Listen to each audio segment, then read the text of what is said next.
Hello les amis et bienvenue chez Family Flow. Je voudrais vous parler cette semaine d'une expérience, donc très simple, c'est juste là derrière. J'ai mon camion et en fait je m'apprête à passer le contrôle technique et mes optiques ne passent pas.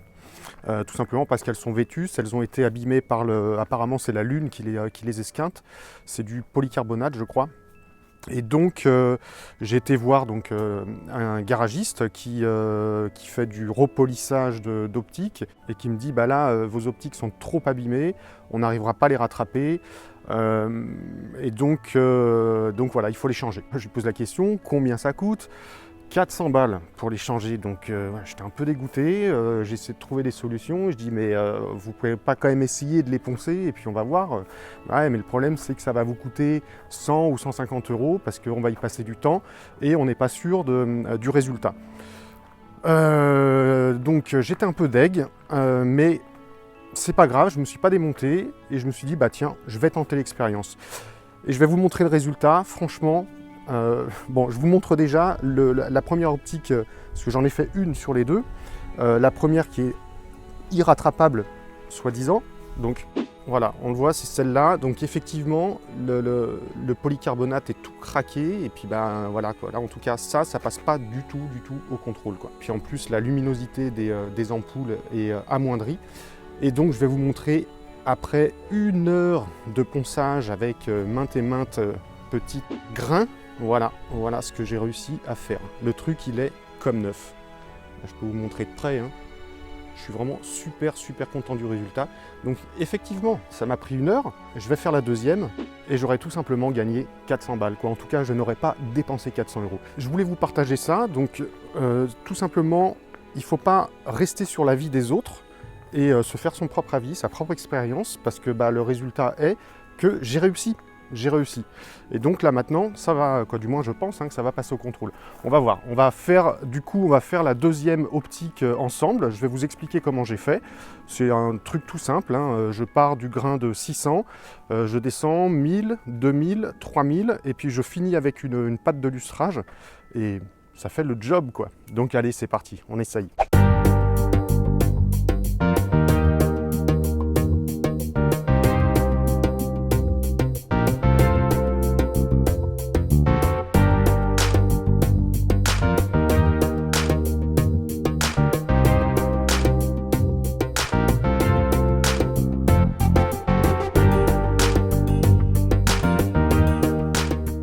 En matos, il ne faut pas grand chose. Là, on a un grain de 600, donc je vais commencer avec celui-là. Et là, donc 600, en fait, c'est la granulométrie, donc c'est 600 grains au centimètre carré. Après, on va passer à du 1000, après du 2000. On finit avec le 3000. Et encore, ça, c'est des papiers qui sont usagés. Hein. C'est un pote qui me les a filés, donc du coup, ça m'a rien coûté, c'est encore mieux. Voilà ce que j'ai utilisé en 600 pour une optique. Donc, il faut vraiment pas grand-chose. Là, il faut ensuite un récipient d'eau. Et puis là, moi, j'ai pris un petit vaporisateur d'eau parce qu'il faut bien sûr poncer avec de l'eau pour éviter les grosses rayures et que ce soit plus fluide au niveau de la surface. La première étape avec le grain de 600 va être assez déterminante parce qu'il faut enlever tout le polycarbonate qui est abîmé, donc jauni ou craquelé. Donc il faut vraiment insister à avoir une surface lisse puisque sinon, si on passe avec les grains plus fins derrière, on arrive à la fin et il reste encore des résidus. En tout cas, j'en ai fait l'expérience.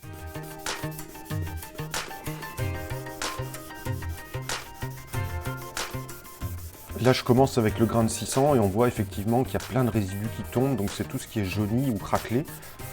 Et là, je vais essayer de récupérer une surface de polycarbonate qui soit convenable.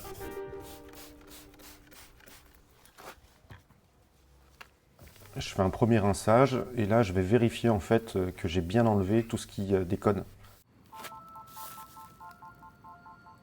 Je vérifie avec une lampe, ce qui me permet de vérifier en profondeur dans la matière. Bon, ça ne me satisfait pas, je continue, j'ai encore une petite couche à enlever.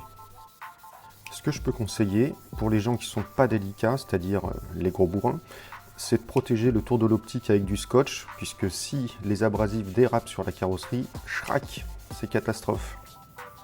Là maintenant, j'attaque avec le grain de 1000, et on voit déjà que ça change de gueule. Ça devient un petit peu plus transparent, et on commence à réapercevoir le côté cristallin du polycarbonate. Un petit rinçage. Et maintenant, je passe au grain de 2000. Il faut poncer tant que ça accroche. Une fois qu'au toucher, ça devient lisse, ça veut dire qu'on peut passer à un grain supérieur. Et moi, j'ai choisi de le faire à la main, tout simplement parce que ça permet de sentir vraiment la matière.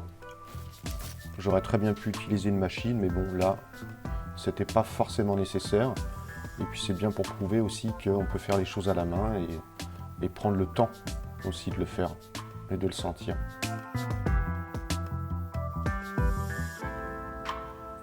C'est la première fois que je fais ça, et bien franchement, il n'y a absolument rien de compliqué. Il suffit d'être un peu méticuleux et de bien veiller à respecter chaque étape. Et surtout de passer sur la totalité de l'optique pour avoir un résultat satisfaisant. Une petite vérification encore.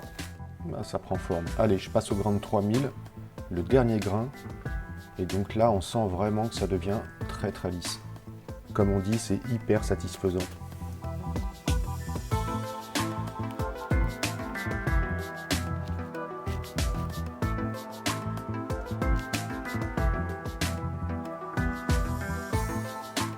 Et là maintenant, dernière étape, le polissage.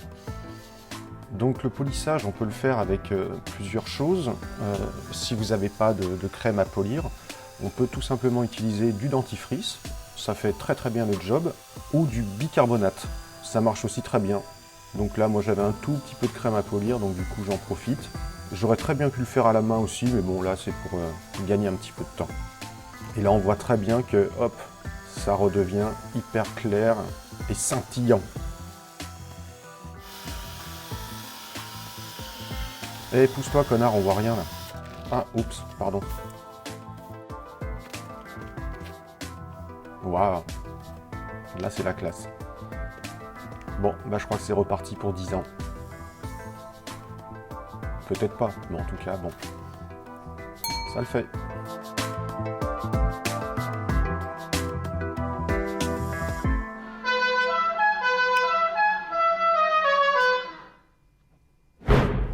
Et ben voilà, encore une fois, c'était pas compliqué. Et encore une fois, si j'avais écouté les autres, et ben je me serais fait avoir. Donc non seulement j'ai pas dépensé 100-150 € minimum, voire maximum 400 €, mais en plus, maintenant, je sais, je maîtrise encore une tâche. Et puis d'ailleurs, pour continuer, maintenant, je vais m'occuper de la révision de mes véhicules. Et puis je vous ferai une petite vidéo comme ça, mais juste pour vous dire ce que j'en pense et pour vous donner peut-être éventuellement les difficultés que j'ai pu avoir. Je ne vais pas faire des tutos, moi la mécanique, c'est pas mon truc. Je prends pas vraiment de plaisir à faire de la mécanique. Par contre, je prends du plaisir à maîtriser le matériel que j'ai et à l'entretenir. Je vous encourage à faire la même chose. Et puis bah, comme d'hab, je vous dis à la semaine prochaine. Et en attendant, restez libre, autonome et pensez par vous-même. Ciao les amis. J'oubliais une chose. Si j'avais voulu faire ce travail-là, ça m'aurait pris exactement le même temps. Entre le temps de trajet, le temps d'attente, le temps de discussion, on est à peu près dans ces eaux-là. Donc moi, ce que je vois au final, c'est combien de temps il m'aurait fallu pour financer ça. Moi, je pense que j'ai gagné ma journée et je pense qu'il faut savoir aussi réfléchir dans ce sens-là. Bon allez, je vous fous la paix. À la semaine prochaine. Ciao.